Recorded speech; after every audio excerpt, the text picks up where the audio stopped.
नमस्कार, double check में आपका स्वागत है। मैं हूं संकेत उपाध्याय। कॉकरोच हिंदुस्तान लौट रहे हैं। अब बहुत सारे तो हिंदुस्तान में ही कॉकरोच जनता पार्टी के समर्थक हैं।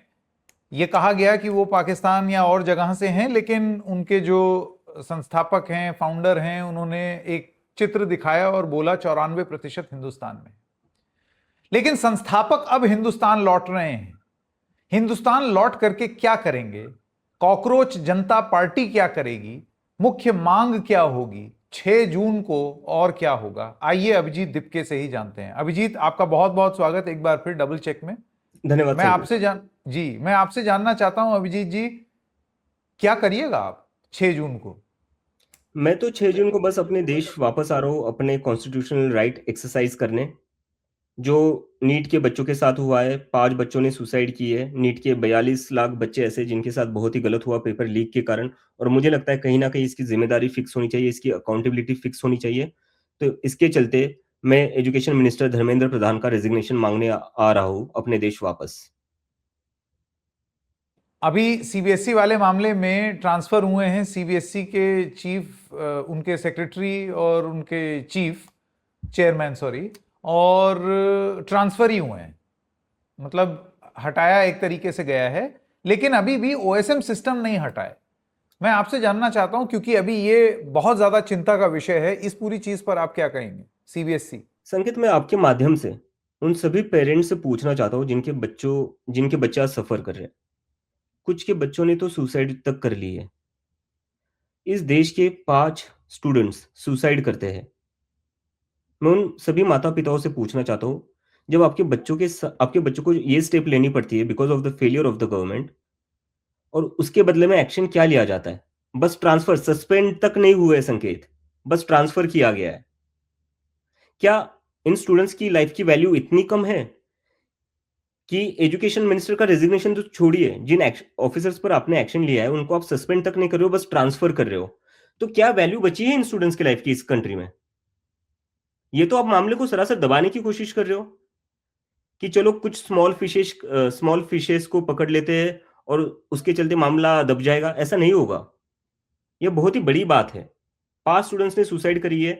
नीट के 42 लाख स्टूडेंट्स अफेक्टेड हुए हैं। सीबीएसई के 17 लाख हुए हैं। सीयूईटी के 16-17 लाख हुए हैं। एसएससी जीडी के 40 लाख स्टूडेंट्स अफेक्टेड हुए हैं। 1 करोड़ से ज्यादा स्टूडेंट्स अफेक्टेड हुए हैं, और उसके बदले में आप लोग क्या कर रहे हो? बस 4-5 लोगों का ट्रांसफर कर रहे हो। कहीं ना कहीं हमें सोचना पड़ेगा, ये 1 करोड़ स्टूडेंट ज्यादा इंपॉर्टेंट है या वो एजुकेशन मिनिस्टर ज्यादा इंपॉर्टेंट है जो इनकॉम्पिटेंट है और अपने काम, एक भी काम ठीक से नहीं कर पा रहे? तो अब ये बताइए, 6 जून को आपने बोला है कि आप आएंगे और उसके बाद एक धरना प्रदर्शन करेंगे जिसमें आप शिक्षा मंत्री के इस्तीफे की मांग रखेंगे। नंबर 1, ये धरना प्रदर्शन कहां होगा? नंबर 2, आपके, मैंने पिछले कुछ इंटरव्यू देख रहा था जिसमें आपने कहा कि कुछ लोग आपको रिसीव करने आएंगे एयरपोर्ट और वहीं से आप धरना देने सीधा चले जाएंगे। धरना कहां देंगे? और हाँ, इन सबसे सबसे बड़ा सवाल, आपको लगता है कि आपको धरना दिया जाएगा? धरना हम जंतर मंतर पर देंगे, और मुझे नहीं लगता कि धरना ना दिए जाने का कोई रीजन हो सकता है, क्योंकि ये तो कॉन्स्टिट्यूशनल राइट है हमारा। राइट मतलब हम एक डेमोक्रेटिक सोसाइटी, और एक डेमोक्रेटिक सोसाइटी में the constitution allows us where we can, जहां पर हम प्रदर्शन कर सकते हैं जब भी हमें अपनी आवाज उठानी हो। तो हम जो भी करने जा रहे हैं वो तो संविधान के अनुसार ही करने जा रहे हैं और हमारे अधिकारों के अनुसार ही करने जा रहे हैं। तो मुझे नहीं लगता कि इसमें क्या वजह हो सकती है जहां पर हमें धरना ना करने दिया जाए। लेकिन फिर भी देर इज अ पॉसिबिलिटी, हमने इससे पहले भी देखा है, और आप क्योंकि इतना एक हाई प्रोफाइल मामला हो गए हैं, अगर परमिशन होती है, आपको जंतर मंतर पे भी धरना लेने के लिए दिल्ली पुलिस की परमिशन लेनी होती है और वो सारी चीजें। अब मैं जानता नहीं हूं आपने वो ली हैं या नहीं, या आपको मिल गई हैं या नहीं, लेकिन ऐसे में अगर आपका डिटेंशन हो, अरेस्ट हो, तो ये बहुत बहुत हद तक ये पॉसिबिलिटी है। आप इस पॉसिबिलिटी के लिए तैयार हैं? मैं बिल्कुल पूरी तरह तैयार हूँ, और जैसे कि मैंने पहले बताया अपनी वीडियो में, मैं खुद एयरपोर्ट से सीधा पहले पुलिस स्टेशन जाऊंगा। मैं जो भी करूंगा अकॉर्डिंग टू द लॉ करूंगा, as a law abiding citizen. मैं वो सारी प्रोसेस पूरी करूंगा और उसके बाद ही हम धरना देंगे। और मुझे नहीं लगता है कि किसी भी डेमोक्रेटिक सोसाइटी में किसी भी तरीके के पब्लिक प्रोटेस्ट को अपोजिशन हो सकता है फ्रॉम द अथॉरिटीज। अब ये धरना प्रदर्शन कितने टाइम तक चलेगा आपका? वो एक दिन तो का है, कुछ घंटे का है? वो जंतर तो मंतर पर है, मैं समझ गया। धर्मेंद्र प्रधान जी पर निर्भर करता है। जब तक वो रिजाइन नहीं करते तब तक हमारा आंदोलन जारी रहेगा। इस्तीफा नहीं दिया तो जारी रहेगा? जारी रहेगा, बिल्कुल। मतलब अब आप अमेरिका वापस नहीं जाएंगे, अब आप यहीं रहेंगे? जी, मैं अपने देश वापस आ रहा हूँ और मैं अब अपने देश में ही रहूंगा और इस मूवमेंट को आगे बढ़ाऊंगा। अभी पिछले कुछ दिनों में जब से मेरी न्यूज़ थोड़ी चर्चा में आई है, मेरे बारे में लोगों को पता चला है, उसके बाद कई सारे लोगों ने मुझे जॉब ऑफर भी किए थे यहाँ पर।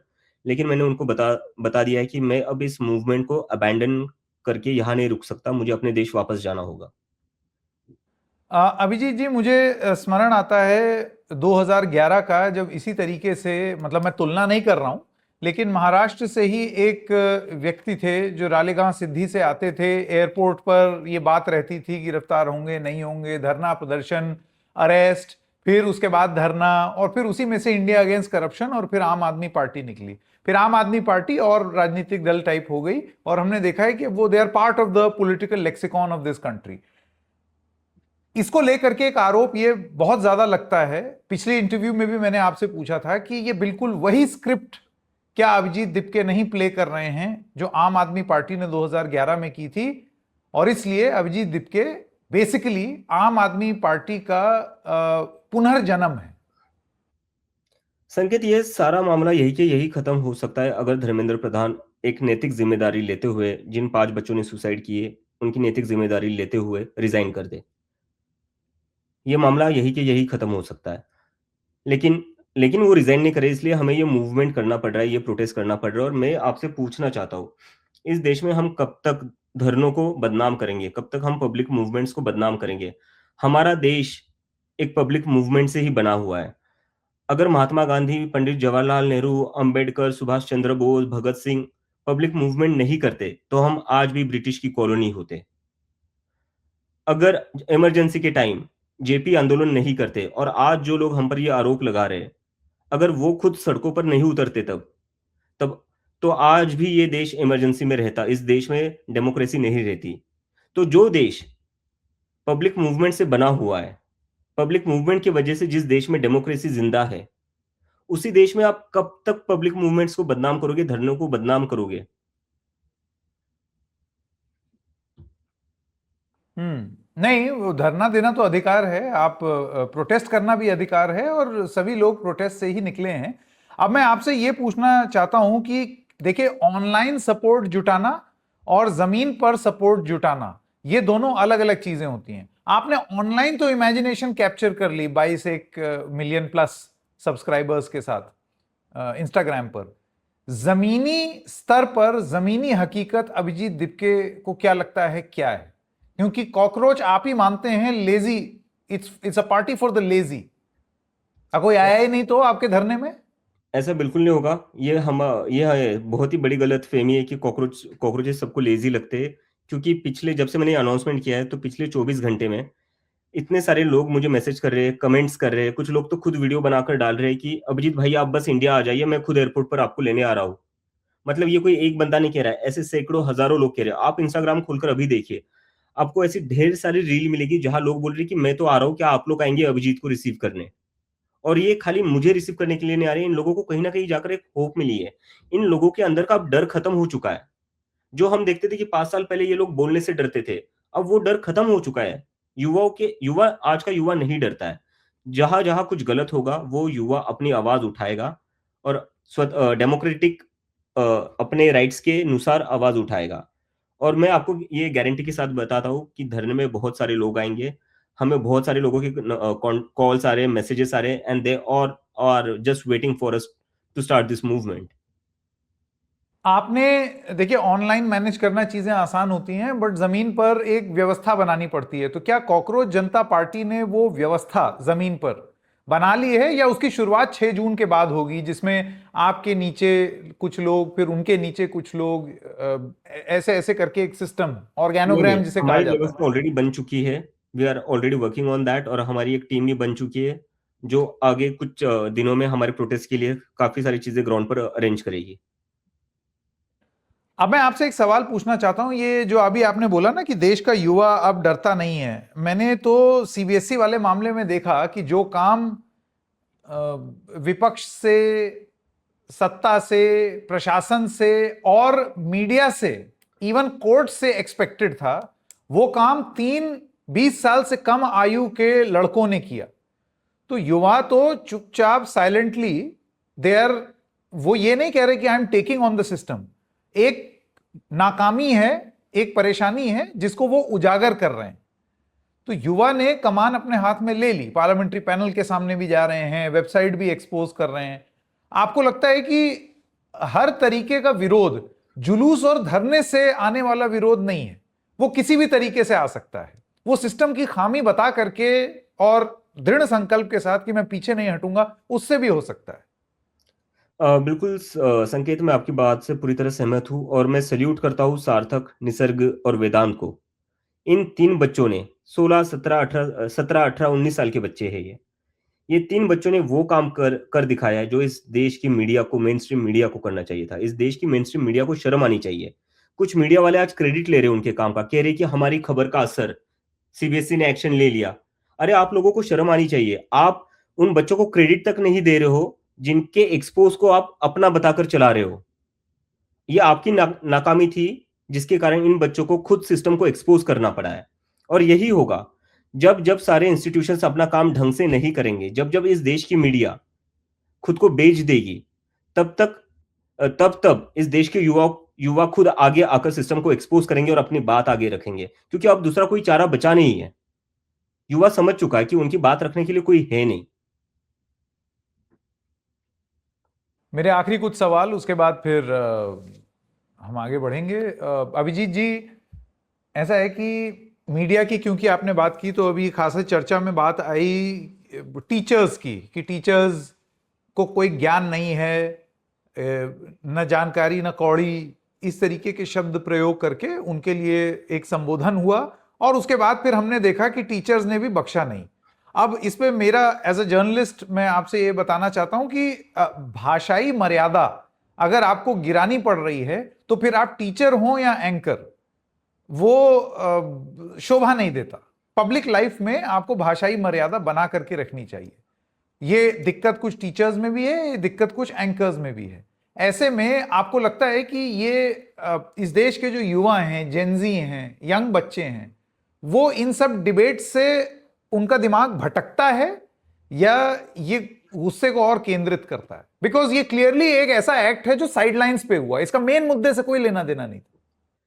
नहीं, मुझे लगता है कि इससे गुस्सा और बढ़ेगा, क्योंकि क्या कर रहे हैं ये जो मेन स्ट्रीम मीडिया कर रही है, क्या कर रही है? टीचर्स से आप सवाल करो। ये टीचर्स के कारण पेपर लीक हुआ था। इन टीचर्स की वजह से सीबीएसई, जो नीट के बच्चे 5 बच्चों ने सुसाइड करी, वो इन टीचर्स की वजह से करी थी। सीबीएसई की जो एग्जाम ठीक से नहीं हो पाई, पेपर ठीक से चेक नहीं हो पाए, वो इन टीचर्स की वजह से हुए थे। ये टीचर्स तो यूट्यूब पर बच्चों को फ्री में पढ़ा रहे हैं। वो तो चाहते हैं कि बच्चे फ्री में पढ़े। एजुकेशन कितना एक्सपेंसिव हो चुका है अपनी कंट्री में, इट हैज बिकम अनअफोर्डेबल। तो वहां पर अगर कोई टीचर अपने यूट्यूब चैनल पर फ्री में बच्चों को पढ़ा रहा है, उसमें गलत क्या? और आप उनको क्या क्या बोल रहे हो आप कि आपको कोई ज्ञान नहीं? तो ज्ञान किसको है? ज्ञान मेन स्ट्रीम मीडिया वालों को है, जो 2000 की नोट में नैनो चिप ढूंढ रही थी। ऐसे तो इनका खुद का इंटेलेक्चुअल बैंडविथ है और ये टीचर्स को क्वेश्चन कर रहे हैं। हमारी सोसाइटी कहां से कहां जा रही है? और ये बस इन टीचर्स तक लिमिटेड नहीं है। एक और सबसे बड़े टीचर है इस देश में, the great educationist mister Sonam Wangchuk, जो हमारे साथ इस प्रोटेस्ट में शामिल होने वाले हैं। इस देश में सोनम वांगचुक जैसे बड़े एजुकेशनिस्ट को भी जेल में डाला गया है। तो हम कब तक, जो टीचर्स हमारे इस देश के बच्चों को पढ़ा रहे, एक बेहतर सिटीजन बनाना चाहते हैं, उनको बेटर अपॉर्चुनिटीज दिलाना चाहते हैं, हम उनको क्यों बदनाम कर रहे हैं? हम उन पर क्यों अटैक कर रहे हैं? अरे सवाल करिए, सरकार से करिए। सरकार की गलती है ना, टीचर्स की क्या गलती है इसमें? सरकार से आपसे सवाल किया नहीं जा रहा है, तो आप किसको अटैक कर रहे हो? आप टीचर्स को अटैक कर रहे हो। हिम्मत है तो सरकार से सवाल करिए। बिल्कुल, लेकिन जैसे कि मैंने कहा, भाषाई मर्यादा रख के आप बहुत तगड़े सवाल पूछ सकते हैं, जैसे अभिजीत दिपके भी पूछ रहे हैं, लेकिन बिना 2 कौड़ी या कौड़ी बोले। ये आप मानते हैं कि नहीं? भाषाई मर्यादा रहनी चाहिए। नहीं नहीं, बिल्कुल, वो तो बिल्कुल रहनी चाहिए संकेत, उसमें कोई डाउट नहीं है। लेकिन कहीं ना कहीं आपको यह समझना पड़ेगा कि पावर डायनामिक्स समझना पड़ेगा। पावर डायनामिक्स कहां पर है? पावर डायनामिक्स इंस्टीट्यूशंस के पास होता है, and main stream media is one of the biggest institution in this country. तो एक बड़ा इंस्टीट्यूशन ही टीचर्स को अटैक करने लग जाए, तो वो कहां से सही हुआ? Correct, correct. क्विकली दो सवाल। आपने बोला कि ये सब की जरूरत ही नहीं पड़ेगी अगर धर्मेंद्र प्रधान इस्तीफा दे देते हैं। फर्ज कीजिए, अभिजीत दीपके, फर्ज कीजिए कि यहां आप लैंड हुए नहीं, हम्म या आप अभी टेक ऑफ ही नहीं किए और ये खबर आ गई, फर्ज कीजिए, हम्म तो फिर आंदोलन खत्म। नहीं, आंदोलन क्यों खत्म होगा? ये मूवमेंट बनी है, ये मूवमेंट किसी एक इशू के लिए नहीं बनी है। ये मूवमेंट बनी इसलिए ना कि अब राजनीति को बदलना है और राजनीति को युवाओं के मुद्दे के अराउंड लाना है। और आपको क्या लगता है, रेजिग्नेशन देने से एजुकेशन व्यवस्था ठीक हो जाएगी इस देश की? वो तो होगा ही नहीं, क्योंकि एजुकेशन सिस्टम में बहुत सारे रिफॉर्म्स की जरूरत है। और बस एजुकेशन नहीं, हमारी इकोनॉमिक्स में, इकोनॉमी को लेकर, हमारे एम्प्लॉयमेंट को लेकर कितने सारे मुद्दे हैं, उन पर हम काम करेंगे। रेजिग्नेशन तो एक, हम चाहते हैं कि आप एडमिट तो करिए कि कोई गलती हुई है। अब एडमिट तो करिए, कोई मॉरल रिस्पॉन्सिबिलिटी तो ले ले। अब उसके लिए भी तैयार नहीं हो रहे हो। सोनम वांगचुक का आपने जिक्र किया एज एन एजुकेशनिस्ट, और मैं समझता हूं कि आप दर्शकों को बताना चाहेंगे क्या और भी लोग प्रबुद्ध वर्ग के जो आपके साथ आपके इस आंदोलन में जुड़ रहे हैं, क्या वो फहरिस्त तैयार है आपके पास? जी, लिस्ट बिल्कुल तैयार है, हम थोड़ी देर में उसको जारी भी करेंगे। काफी सारे social activist, prominent social activist, कई सारे लॉयर्स हमारे साथ जुड़ रहे हैं, और we are receiving support from all मिसाल के सेक्शन। तौर पर? अंजलि दामनिया एक है महाराष्ट्र की बड़ी सोशल एक्टिविस्ट, वो भी आ रहे हैं। विश्वम्भर चौधरी है, another big social activist from Maharashtra, वो भी आ रहे हैं। मेरी संजय हेगड़े सर से भी बात हुई थी, उनकी तबीयत खराब है, but he has said that he is in support of us. उनकी जस्ट अभी सर्जरी हुई थी। अब मेरा आखिरी सवाल, देखिए एक आंदोलन में आप जो भी बात कर रहे हैं उसमें तुरंत पॉलिटिकल मोटिव्स ढूंढे जाते हैं, जैसे कि इस केस में भी आम आदमी पार्टी वाला लिंक बहुत ही प्रोमिनेंटली पहले ही दिन सामने आया, क्योंकि एक तरीके से आपकी वो प्रयोगशाला थी वहां पर, आपका formative years of your understanding of politics वो वहां पर हुए थे। ऐसे में आपके लिए ये कितनी बड़ी जिम्मेदारी बन जाती है to insulate your movement from political interference? कल को फर्ज कीजिए आम आदमी पार्टी का कोई चलाया, मनीष सिसोदिया आ गए, अरविंद केजरीवाल आ गए आपके जुलूस में, या फिर कोई और पॉलिटिकल पार्टी का कोई चला आया, आप क्या बोलेंगे उनको? नहीं, चले जाओ वापस। ये ऑलरेडी हो रहा है। मुझे कुछ मेरे आम आदमी पार्टी के, जो पार्टी में जब मैं काम कर रहा था तब दोस्त बने थे, वो भी कह रहे कि भाई आप बहुत अच्छा काम कर रहे हो और हम चाहते हैं कि हम आपके साथ कुछ काम करें। तो मैंने उनको भी कहा है कि भाई पहले आपको खुद को डिसोसिएट करना पड़ेगा। जब तक आप लोग खुद को पॉलिटिकल पार्टी से डिसोसिएट डिसोसिएट नहीं कर लेते, तब तक आप सीजेपी का हिस्सा नहीं बन सकते, because CJP is an completely independent movement and it is being run by the youth of the country, which does not want any kind of interference from any existing political party. मतलब कल को अगर कोई आम आदमी party से आपके पास आना भी चाहा तो आपने, या किसी भी पार्टी से, तो पहली शर्त यह है कि आप अपनी प्राथमिक सदस्यता छोड़ करके आइए, जी, तब आ जाइए, हिस्सा बन जाइए। यस। ये मतलब ऑफिशियली आप बता रहे हैं लोगों को? हाँ हाँ, मैं बात कर रहा हूँ, क्योंकि मुझे नहीं चाहिए कि किसी भी पॉलिटिकल पार्टी का इसमें इंटरफेरेंस हो। क्योंकि मैं आपको ये पहले भी बता चुका हूँ, यहाँ पर लोग क्यों जुड़े हैं हमसे। एक सटायर में बनी हुई पार्टी से जुड़ने के लिए क्या रीजन हो सकता है? देश में इतनी बड़ी बड़ी पार्टी है, उनको छोड़कर एक मजाक में बनी हुई मूवमेंट को लोग क्यों ज्वाइन कर रहे हैं? ये अपने आप में बहुत बड़ा सवाल है। और ये अपने आप में एक एक अपने आप में एक सिचुएशन दिखा देता है कि इस करंट सिचुएशन अपने पॉलिटिकल सिस्टम की क्या है, जहां पर लोग एक सटायर में बनी हुई पार्टी को ज्वाइन करने को तैयार है, rather than trusting the existing political parties. आखिरी सवाल, तो अब क्या बाकी का कॉकरोच आंदोलन हिंदुस्तान से चलेगा? बिल्कुल हिंदुस्तान से ही चलेगा। हिंदुस्तान की पार्टियां, हम सब हिंदुस्तानी है, चाहे हमें कोई कुछ भी कहे, हम तो है हिंदुस्तानी। में अपना पासपोर्ट लेकर ही यूएसए आया था, मैं किसी और कंट्री के पासपोर्ट पर तो नहीं आया था। आपके माता पिता को लेकर के खबर आई कि वहां पर कुछ लोग पहुंचे, पुलिस बल वहां पर तैनात की गई, और फिर खबर एक ये भी आई कि उनको घर छोड़ करके जाना पड़ा। अब ये बहुत ही दुखद है। अभी की स्थिति क्या है अभिजीत जी? आपके माँ बाप कहाँ हैं? घर में हैं महाराष्ट्र में, या फिर कहीं और हैं? वो घर पर तो नहीं है, बाकी मैं कुछ बता नहीं सकता, because I am still concern about their safety. मुझे अभी भी थ्रेट्स आ रहे हैं, वो थ्रेट्स रुके नहीं है। और इसलिए मैंने अपने माँ बाप से कहा है, माता पिता से कहा है कि आप लोग प्लीज अभी घर मत जाइए, जब मैं खुद आऊंगा इंडिया आप लोग तभी घर आना, तब तक मत आना। तो ये तो अभी भी ऐसे ही चल रहा है। और रही बात मेरे वापस आने की, तो उससे भी वो थोड़ा चिंतित है, उनको डर लग रहा है कि कहीं मुझे अरेस्ट कर लेंगे या मेरे ऊपर हमला किया जाएगा। लेकिन मैंने माँ बाप को मैं अपने समझाने को ट्राई कर रहा हूँ कि मैं अपने देश ही वापस आ रहा हूँ। मुझे नहीं लगता है कि किसी भी सिटीजन को अपने देश में वापस आने से डरना चाहिए। अगर एक इंडियन सिटीजन को अपनी कंट्री में ही वापस आने से डर लगने लगने लगा, तो मतलब दिस इज नॉट गुड।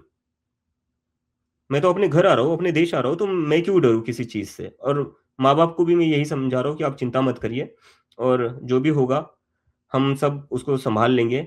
अगर अरेस्ट भी होना पड़ा तो ठीक है, कॉन्स्टिट्यूशन ऑफ इंडिया है, वो हमें बचा लेगा। चलिए, मेरा आखिरी सवाल अभिजीत, ये जो पूरी पार्टी थी आपकी, वो व्यंग से जन्मी थी, वो सटायर सार्केज्म से जन्मी थी, और उसी से वो लोगों के दिल में घर कर गई और 22 मिलियन प्लस और वो सारी चीजें होने लगी। मैं आपसे ये जानना चाहता हूं कि अति गंभीर मुद्दों पर बात करते करते ये कितना जरूरी आपके लिए हो जाता है कि वो व्यंग्यात्मक अंदाज खत्म ना हो, क्योंकि वही आधार था कॉकरोच जनता पार्टी बनने का। बिल्कुल। तो ये एक अक्सर क्या होता है ना कि लोग जब कोई बहुत अति गंभीर बात करने लगते हैं तो they start taking themselves so seriously, उनके अंदर का ह्यूमर मर जाता है, सार्केज्म मर जाता है, फिर वो मतलब वो कुछ और ही मोड में चले जाते हैं राइट। कि मुझे कुछ पूछो मत, मुझे कुछ बताओ मत, मैं आई एम अबव, मैं बहुत सेल्फ इंपॉर्टेंट हूं। तो ये व्यंग्यात्मक चीज को जिंदा रखने के लिए आप क्या करेंगे? नहीं नहीं, वो हमारा हमेशा सटायर टच रहेगा हमारी इस मूवमेंट को, because that is the only way where people engage in a positive way. मतलब गाली गलौच नहीं कर रहा है कोई, कोई एक दूसरे के ऊपर आरोप नहीं लगा रहा है, कोई अग्रेसिव भाषा यूज नहीं कर रहे हैं। मजाक के तौर पर ही सही, लोग पॉलिटिकल डिस्कोर्स में एंगेज तो करें ना, इससे बेहतर क्या हो सकता है। मतलब आप ट्विटर पर हो, आप देखते हो, आपको भी काफी गालियां मिलती होंगी, मुझे तो मिल ही रही है आज पिछले 2 दिन से। कुछ लोगों ने तो ये भी कहा है कि मुझे डिपोर्ट कर दिया है यूएसए से, मेरा पासपोर्ट जब्त कर लिया है यूएसए ने, और आप देखिए मैं यहाँ बैठकर आपसे इंटरव्यू दे रहा हूँ। तो जहां गाली गलौज का एक एटमोस्फियर बना हुआ था इस कंट्री में, जहां पर लोग एक दूसरे को बहुत ही गंदी गंदी गालियां देते थे, एक दूसरे को पाकिस्तानी, देशद्रोही, ऐसी चीजें कहते थे, वहां से हटकर हम एक नई तरह का पॉलिटिकल डिस्कोर्स या क्या कहते हैं उसको, डायलॉग शुरू करें, जहां पर लोग मीम के थ्रू अपनी बात कन्वे कर रहे हैं, जहां पर लोग ह्यूमर के थ्रू अपनी बात कन्वे करें, तो उससे ब्यूटीफुल क्या हो सकता है किसी भी डेमोक्रेसी में। तो क्या मैं समझूं कि ये जो आंदोलन होगा ये भी व्यंग्यात्मक तरीके से होगा? दीप के मैं कुछ कॉकरोच वॉकरोच का मुकुट पहन के आएंगे? मैं आपके थ्रू सभी कॉकरोचेस को अपील करना चाहता हूँ, और सभी जो लोग प्रोटेस्ट में आएंगे उनसे अपील करना चाहता हूँ, प्रिपेयर योर बेस्ट मीम्स। जो जो मीम्स आप आज तक सोशल मीडिया पर पोस्ट करते थे ना, वो सारे मीम्स का प्रिंट आउट लेकर आइए और जंतर मंतर पर लाइए। अब मीम्स को जमीन पर लाने का टाइम है। तो आपको दिखेगा जंतर मंतर पर, आपको कई सारे मीम्स जमीन पर दिखेंगे। ओहो, मतलब मीम फेस्ट बेसिकली करना है। मीम फेस्ट होगा बट इशू बेस्ड। चलिए, बहुत बहुत धन्यवाद अभिजीत दीप के हमसे बात करने के लिए। अब आप आएंगे तो फिर संभवतः हिंदुस्तान में आपसे मुलाकात होगी। बहुत धन्यवाद डबल चेक पर बात करने के लिए। और मैं उम्मीद करता हूं कि यदि आपकी भी आलोचना होगी, जो हम ही करेंगे वक्त वक्त पर बतौर पत्रकार, तो आप उसको भी जी। संकेत, thank you for mentioning this. मैं आपका और सोहित मिश्रा जी का इंटरव्यू देख रहा था, जहां पर आप लोग डिस्कस कर रहे थे। वहां पर आपने कुछ हमारे फ्लॉज, मिस्टेक्स पॉइंट आउट करे, and I am very thankful for that. क्योंकि मैं ऑनेस्टली कह रहा हूँ ये बात कि देखो, मैंने ये चीज कोई प्लान करके शुरू नहीं की थी, मुझे कोई आइडिया नहीं था ये मूवमेंट इतनी बड़ी बनेगी, लेकिन अब बड़ी बन गई है तो मेरी जिम्मेदारी है, और बाकी सारे जो हमारी टीम है उनकी जिम्मेदारी है कि इस मूवमेंट को हम सही ढंग से चलाएं। और जैसे कि आप जानते हैं कि जब आप कोई नई चीज करते हो, कोई चीज पहली बार करते हो, तो कुछ गलतियां हो सकती है। As I always believe the best way to not do any mistake is to not do anything. तो अब हम कुछ करने जा रहे हैं तो गलतियां होंगी, और उसमें मैं चाहता हूं कि हमारी मिस्टेक्स पॉइंट आउट कर दीजिए आप। हम वो लोग नहीं जो ऑफेंड हो जाएंगे, क्योंकि हमें भी पता है कि हमें कहीं ना कहीं से तो पता चलना चाहिए हम गलत क्या करें, तभी तो हम सही चीजें कर पाएंगे। अगर हम वो सारी चीजों को कंसिडर ही नहीं करेंगे तो हम अपना अंत खुद ही लिख देंगे। So we will keep watching for all kind of feedbacks and criticism, and we will take it positively, because I think that's how any political party और any organization should function. because if you don't pay attention to the criticism or feedback, you will just doom. नहीं, आपकी बात सही है, लेकिन मैं बस आपको कम से कम मेरे, और I take the liberty of speaking on behalf of Sohit also, हमारा मकसद किसी को सुधारना बिगाड़ना नहीं, हमारा मकसद है पत्रकारिता करना। नहीं, बिल्कुल। तो जो एज जर्नलिस्ट हमको दिखाई देता है, हम वैसे सही को सही, गलत को गलत बोल देंगे। बाकी आप ऑफेंड होते हैं तो हो जाएं, आप खुश होते हैं तो हो जाएं, वो सेल्फ इंपॉर्टेंस में मेरी सेहत पर उसका कोई फर्क नहीं पड़ता है। हमें वो हेल्प करेगा खुद को बेटर करने में, ये मूवमेंट को बेटर करने में। बिल्कुल। Abhijit Dipke, thank you so much इस इंटरव्यू के लिए, और होपफुली लेट्स सी आपसे मुलाकात होगी जब आप हिंदुस्तान में होंगे। Thank you. थैंक यू संकेत, थैंक यू।